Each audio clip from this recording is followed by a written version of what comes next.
Lord Jesus, as I stand here, Lord, to minister unto you, Lord Jesus, Lord, I humble myself, Lord. Lord, I declare my nothingness, Lord. I declare my emptiness, Lord. I declare my total dependence upon your Holy Spirit, Lord. Yes, Lord Jesus, give me utterance, Lord Jesus, so that whatever I say, Lord, will be only according to your will, for the glory of your kingdom, Lord. Amen. And for the edification of your church. Yes, Lord. Lord Jesus, open our minds, Lord, so that we can understand your scriptures, Lord, which are spirit and life, Lord. Amen. Yes, Lord, we promise to give you all the glory and the honor, Lord, because there is none like you. There is none like you. And you alone deserve our worship, Lord. Yes, Lord, we promise to give you all our worship. As I stand here, Lord, I take authority in your name, Lord.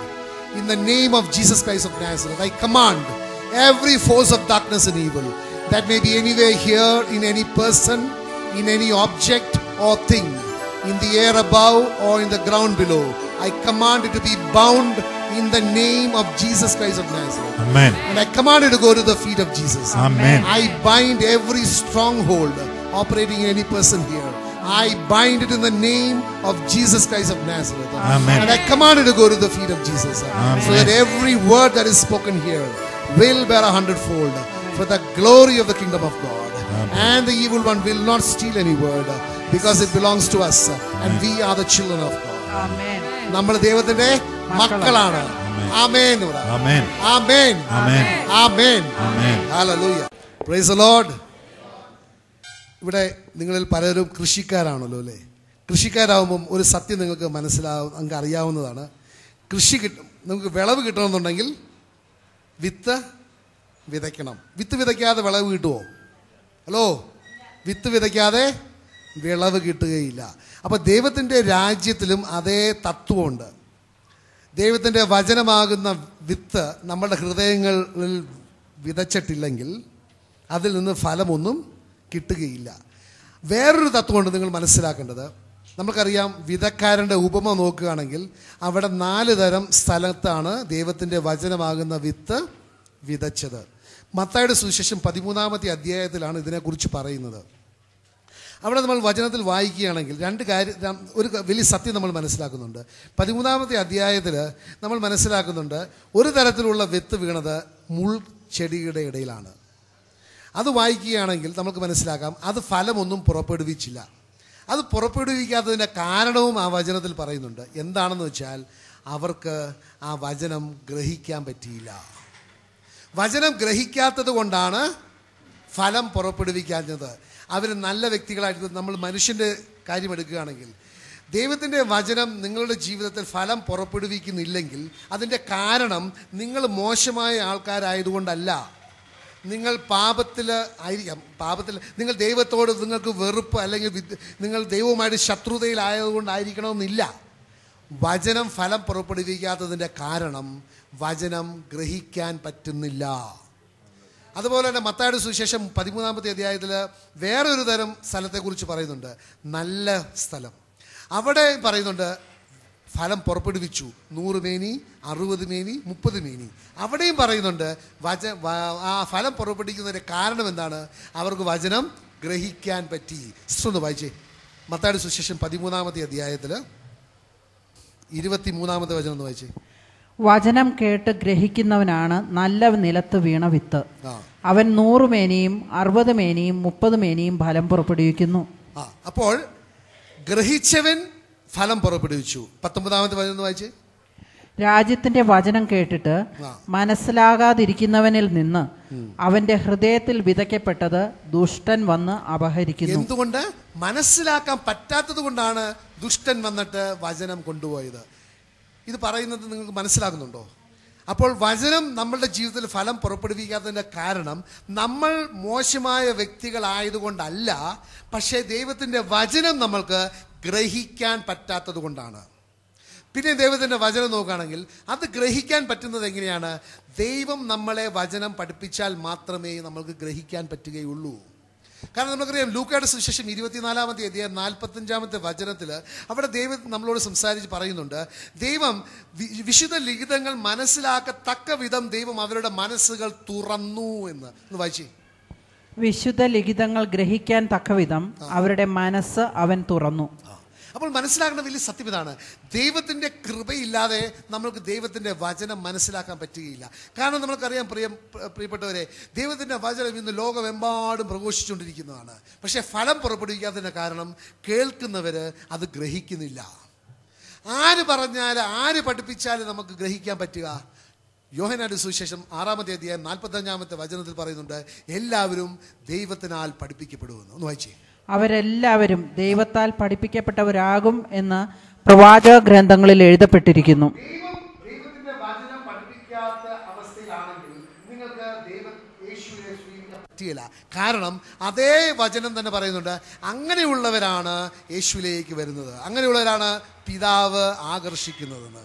അപ്പോൾ നമ്മൾ ഇന്ന് പ്രാർത്ഥിക്കേണ്ടത് എന്താണെന്ന് വെച്ചാൽ, നമ്മൾ പ്രാർത്ഥന ഇതായിരിക്കണം, ദൈവമേ എന്നെ അങ്ങയുടെ വചനം പഠിപ്പിക്കണമേ, അത് മനസ്സിലാക്കുവാനുള്ള കൃപ തരയണമേ എന്നുള്ളത്.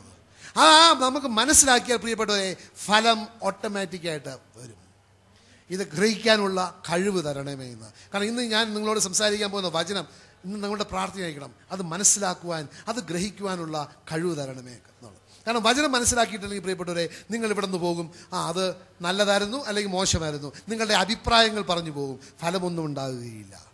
ഫലമുണ്ടാവണമെന്നുണ്ടെങ്കിൽ വചനം ഗ്രഹിക്കണം. നമുക്കിനി വചനത്തിലോട്ട് പോകാം. യോഹന്നാന്റെ സുവിശേഷം 3-ാമത്തെ അധ്യായം 3-5 വചനങ്ങൾ വായിക്കുകയാണെങ്കിൽ അവിടെ ദൈവം നിക്കോഡെമസിനോട് പറയുന്നുണ്ട്, സത്യം സത്യമായി ഞാൻ നിങ്ങളോട് പറയുന്നത്, നിങ്ങളൊന്നും വീണ്ടും ജനിക്കണം. ആ വീണ്ടും ജനനം എന്താണ്?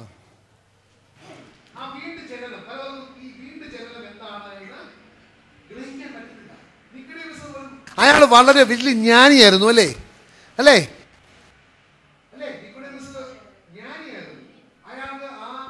യഹൂദ സമൂഹത്തിലെ ഒരു പ്രമുഖനായിരുന്നു.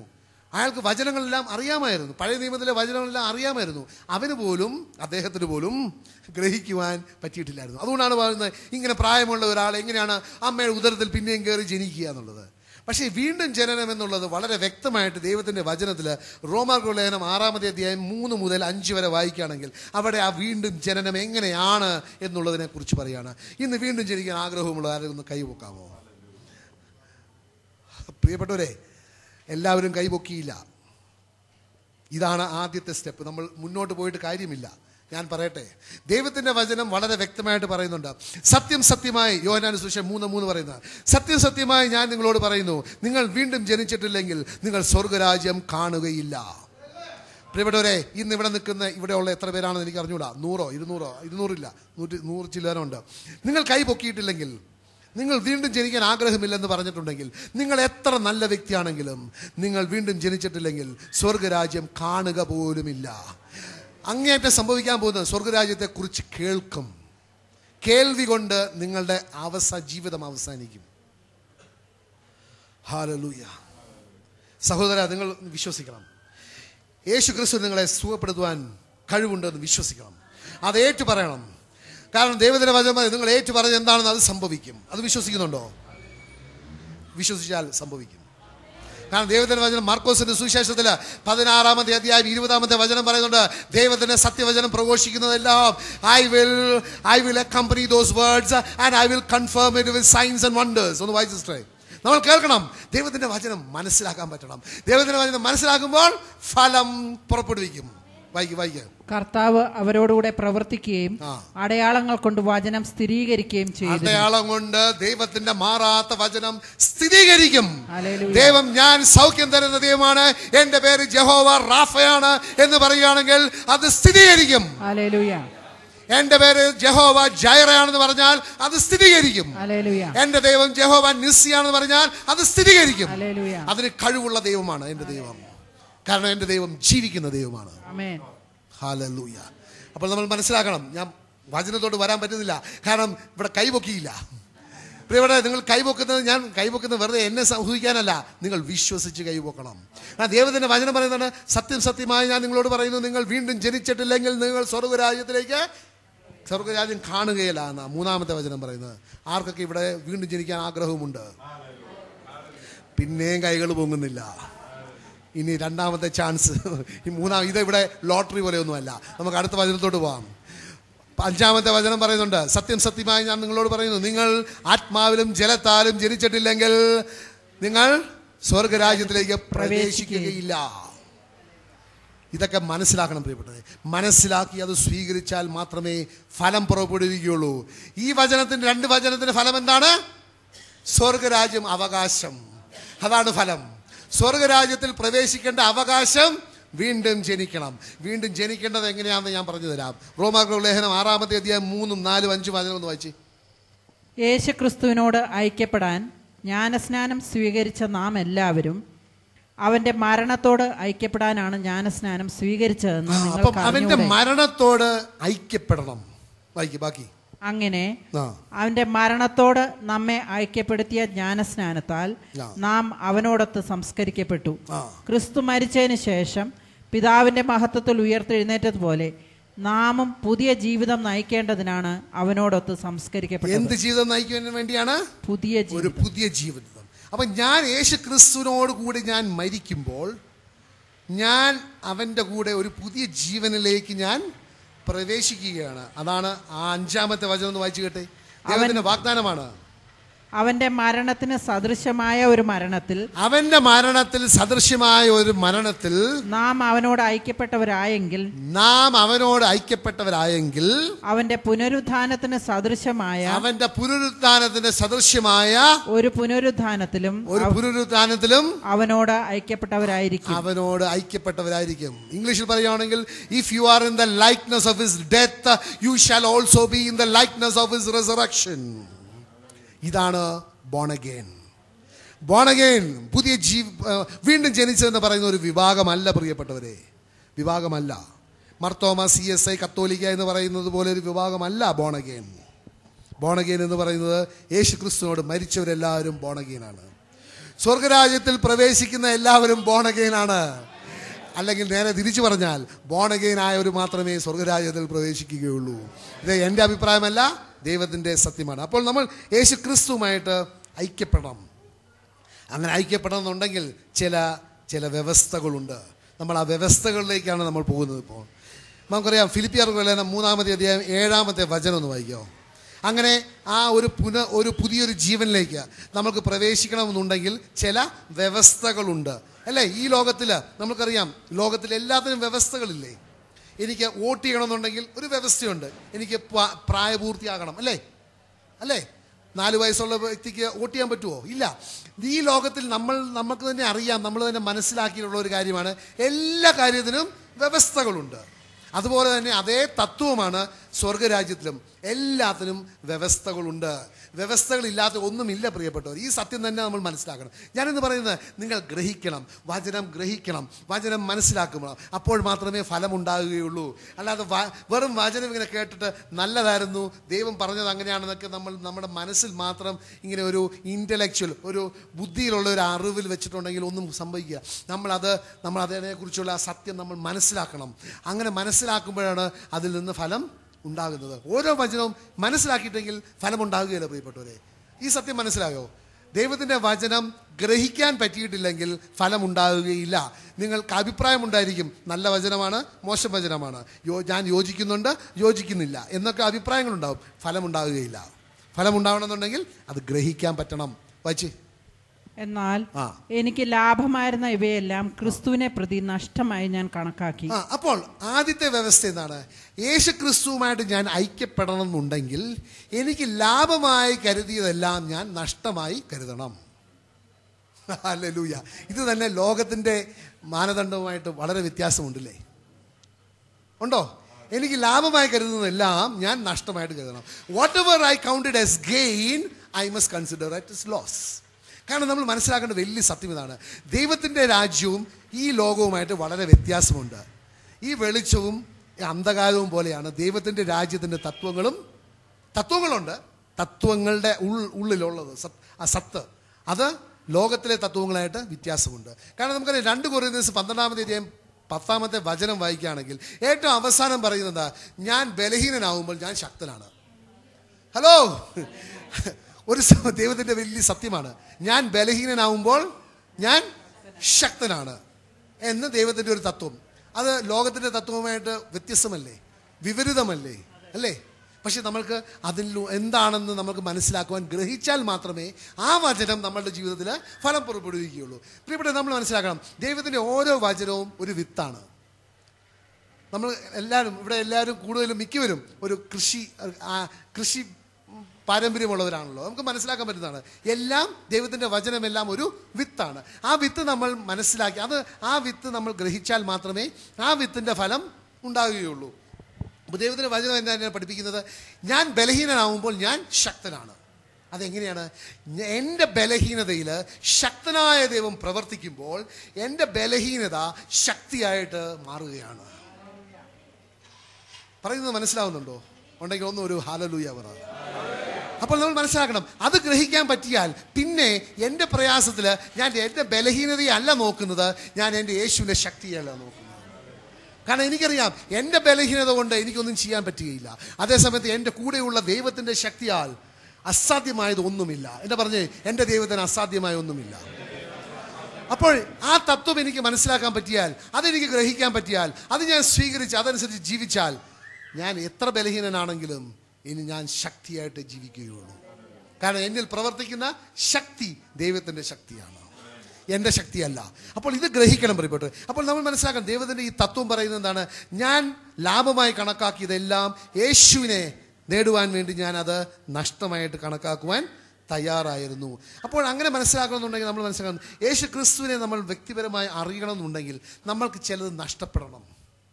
ഇവിടെ എന്താണ് പറയുന്നത്? ലാഭമായി കരുതുന്നതെല്ലാം ഞാൻ നഷ്ടമായിട്ട് കരുതി. അപ്പോൾ നമുക്കറിയാം, മത്തായിയുടെ സുവിശേഷം 13-ാമത്തെ അധ്യായം 44-ാമത്തെ വചനത്തിൽ ഒരു ഉപമ യേശു ക്രിസ്തു നമ്മളോട് പഠിപ്പിക്കുന്നുണ്ട്. ഒന്ന് വായിക്കോ. സ്വർഗരാജ്യം വയലിൽ ഒളിച്ചു വെച്ചിരിക്കുന്ന നിധിക്ക് തുല്യം. അത് കണ്ടെത്തുന്നവൻ അത് മറച്ചു വെക്കുകയും സന്തോഷത്തോടെ പോയി തനിക്കുള്ളതെല്ലാം വിറ്റ് ആ വയൽ വാങ്ങുകയും ചെയ്യുന്നു. വീണ്ടും സ്വർഗരാജ്യം നല്ല രത്നങ്ങൾ തേടുന്ന വ്യാപാരിക്ക് തുല്യം. അവൻ വിലയേറിയ ഒരു രത്നം കണ്ടെത്തുമ്പോൾ പോയി തനിക്കുള്ളതെല്ലാം വിറ്റ് അത് വാങ്ങുന്നു. അപ്പോൾ നമ്മൾ മനസ്സിലാക്കണം, നമ്മൾക്കുള്ളതെല്ലാം നമ്മൾ കൊടുക്കുവാൻ തയ്യാറായാൽ മാത്രമേ നമുക്ക് യേശു ആകുന്ന ആ നിധിയെ നമുക്ക് സ്വന്തമാക്കുവാൻ പറ്റുകയുള്ളൂ. നമ്മൾ ഈ ലോകത്തെ നമ്മൾ മുറുകെ പിടിച്ചിരിക്കുന്നതെല്ലാം, എൻ്റെ സുരക്ഷിതത്തിന് വേണ്ടി ഞാൻ മുറുകെ പിടിച്ചിരിക്കുന്ന എൻ്റെ സമ്പത്തോ എൻ്റെ സ്വാധീനമോ എൻ്റെ അറിവോ അല്ലെ വേറെ എന്തും ആയിക്കോട്ടെ, ഞാൻ എൻ്റെ രക്ഷയ്ക്ക് വേണ്ടി, എൻ്റെ ഒരു കംഫർട്ട്, എൻ്റെ ഒരു സുഖത്തിന് വേണ്ടി, വേറെ പ്രയാസങ്ങളൊന്നുമില്ല, അങ്ങനത്തതിന് വേണ്ടി ഞാൻ മുറുകെ പിടിക്കുന്നതെല്ലാം ഞാൻ നഷ്ടമായിട്ട് കണക്കാക്കിയാൽ മാത്രമേ എനിക്ക് സമ്പൂർണ്ണമായ യേശുവിനെ എനിക്ക് സ്വന്തമാക്കാൻ പറ്റുകയുള്ളൂ.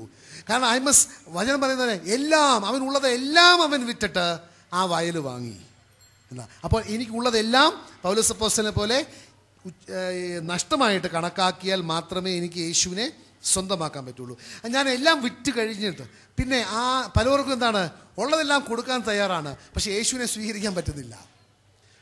ഒരാഗ്രഹമുണ്ട്, എല്ലാം കൊടുക്കുവാൻ തയ്യാറാണ്. പ്രിയപ്പെട്ട, നമ്മൾ മനസ്സിലാക്കണം, ആ ഒരു വാക്യൂം, ഒന്നുമില്ലാത്തൊരു അവസ്ഥയാണെങ്കിൽ നമുക്ക് വചനത്തിൽ കേട്ടിട്ടില്ലേ, ആ പിശാചു പോയിട്ട് പിന്നെയും 7 എണ്ണത്തിനെയും കൂടെ കൂട്ടിക്കൊണ്ടുവരും എന്നുള്ളത്.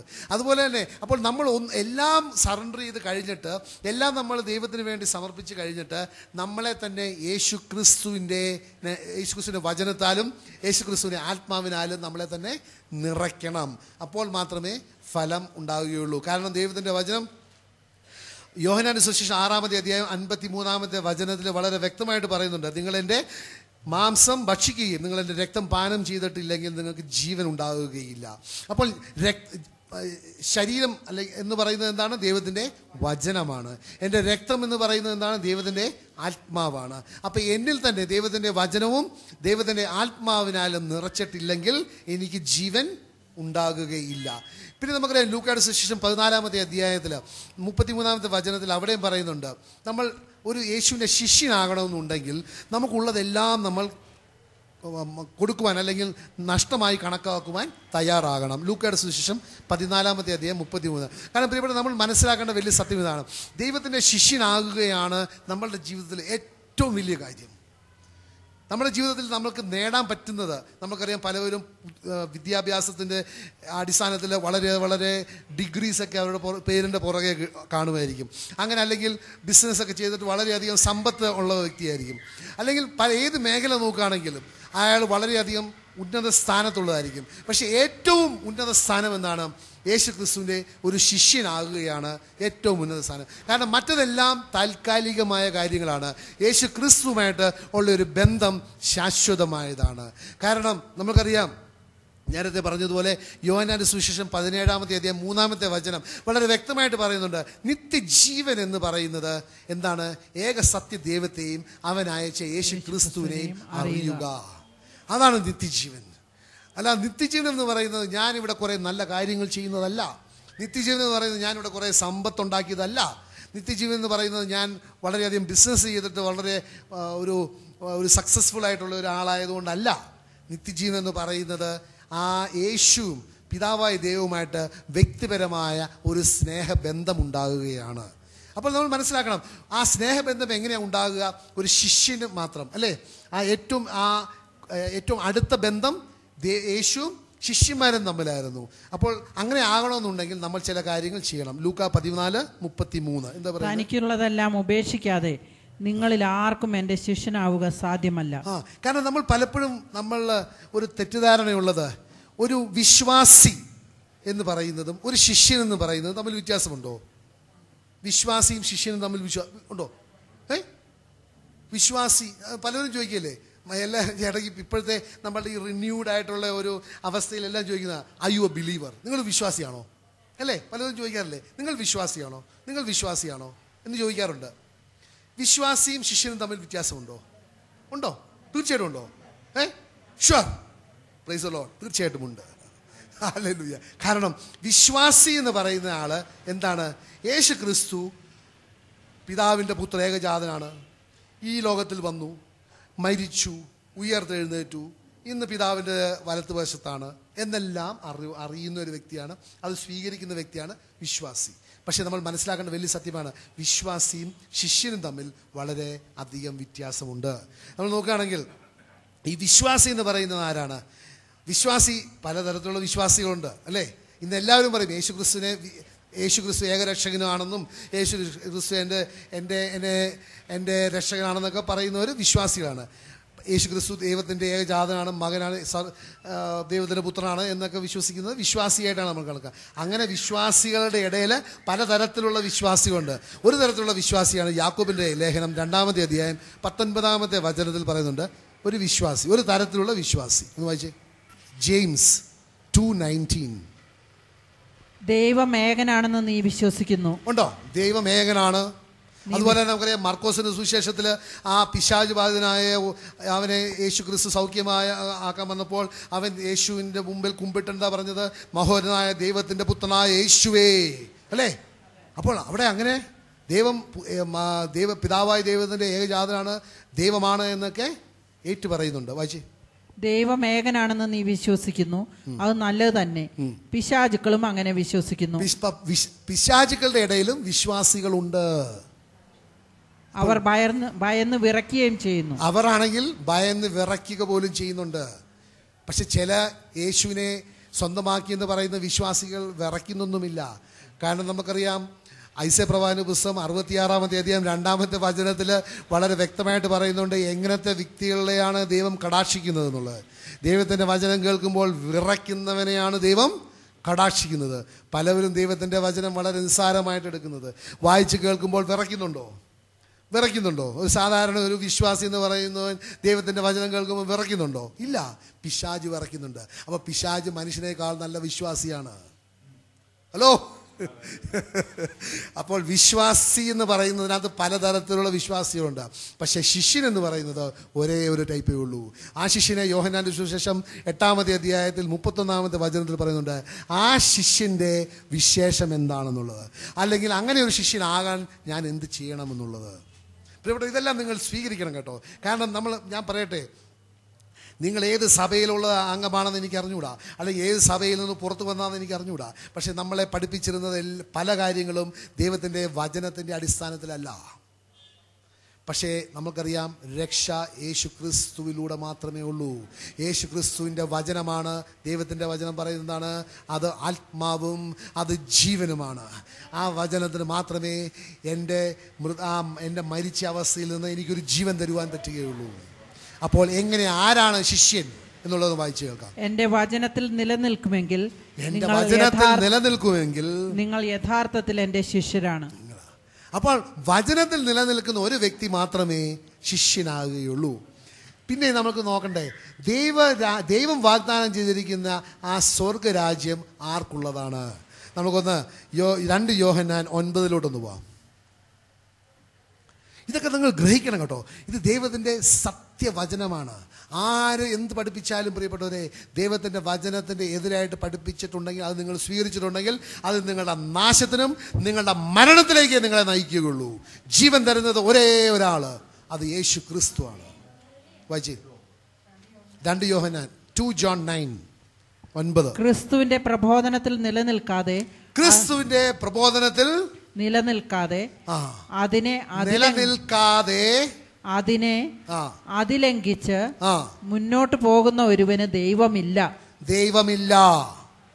നമുക്കറിയാം. അപ്പം യോഹന്നാൻ 8:31 പറയുന്നത് ഒരു ശിഷ്യനാണ്, എൻ്റെ വചനത്തിൽ നിലനിൽക്കുന്നവൻ യഥാർത്ഥത്തിൽ എൻ്റെ ശിഷ്യനാണ്.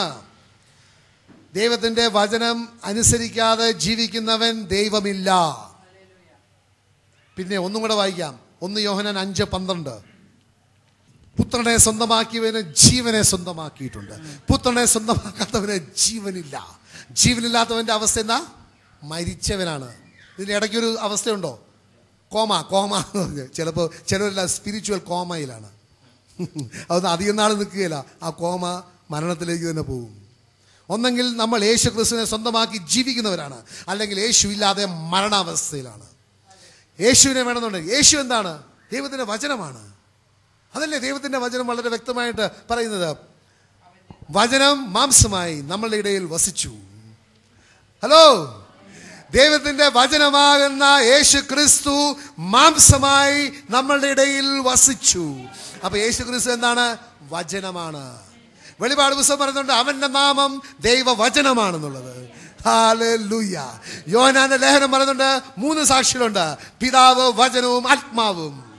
ഇതിൽ കൂടുതൽ എന്താ നമുക്ക് അറിയേണ്ടത്? അപ്പൊ ദൈവം യേശുവിനെ സ്വന്തമാക്കുന്നത് പറയുന്നത് വചനം സ്വന്തമാക്കുന്നവന് ജീവനുണ്ട്, വചനം സ്വന്തമാക്കാത്തവന് ജീവൻ ഇല്ല എന്നാണ് എൻ്റെ ദൈവം എന്നെ പഠിപ്പിച്ചിരിക്കുന്നത്. ഹല്ലേലൂയ. എൻ്റെ ദൈവം പഠിപ്പിച്ചിട്ടുണ്ടെങ്കിൽ അതിന് വ്യത്യസ്തമായി പഠിപ്പിക്കാൻ ആർക്കും അധികാരവുമില്ല. അത് പഠിപ്പിച്ചിട്ടുണ്ടെങ്കിൽ അവരെ നിങ്ങളെ കബളിപ്പിക്കുകയാണ് പ്രിയപ്പെട്ടത്. ഹല്ലേലൂയ. പിന്നെ നമുക്കറിയാം, അങ്ങനെ നമ്മൾ ഈ യേശുവിൻ്റെ ഒരു ശിഷ്യനാണെന്നുണ്ടെങ്കിൽ നമുക്ക് പല കാര്യങ്ങളും നഷ്ടപ്പെടുത്തേണ്ടി വരും. നമ്മൾ ലാഭമായി കരുതി പലതും നഷ്ടപ്പെടുത്തേണ്ടത് വരും. നമ്മളുടെ സമൂഹത്തിലുള്ള നമ്മളുടെ ഒരു സോഷ്യൽ സ്റ്റേറ്റസ്, എന്ന സ്റ്റേറ്റസ് എന്ന് പറയാൻ ഒരു അഭിമാനം, അല്ലെങ്കിൽ നമ്മളുടെ അഭിമാനം, സ്ഥാനം, നമ്മുടെ സമൂഹത്തിലുള്ള സ്ഥാനം, അല്ലെങ്കിൽ ചിലപ്പോൾ നമ്മുടെ സമ്പത്ത് നഷ്ടപ്പെടുത്തേണ്ടി വരും, നമ്മുടെ സമയം കുറേ ചിലവഴിക്കേണ്ടി വരും, അല്ലെങ്കിൽ നമ്മളുടെ ജോലി ചെയ്യുന്നതാണെങ്കിൽ നമ്മുടെ കരിയർ, നമ്മുടെ ജോലി, നമ്മുടെ സമയം വളരെ കൊടുക്കണം. അല്ലെങ്കിൽ ചിലപ്പോൾ നമ്മളുടെ കുടുംബത്തിലെ കുറച്ച് സഹനങ്ങളൊക്കെ ഉണ്ടാകും. കുടുംബാംഗങ്ങളുമായിട്ട് ചിലപ്പോൾ അഭിപ്രായ വ്യത്യാസങ്ങളുണ്ടാകുമായിരിക്കും. അങ്ങനെ പല മേഖലകളിൽ നമ്മൾക്ക് പീഡനങ്ങളും നമുക്ക് നമുക്ക് സഹിക്കേണ്ട അവസ്ഥകൾ ഉണ്ടാകും.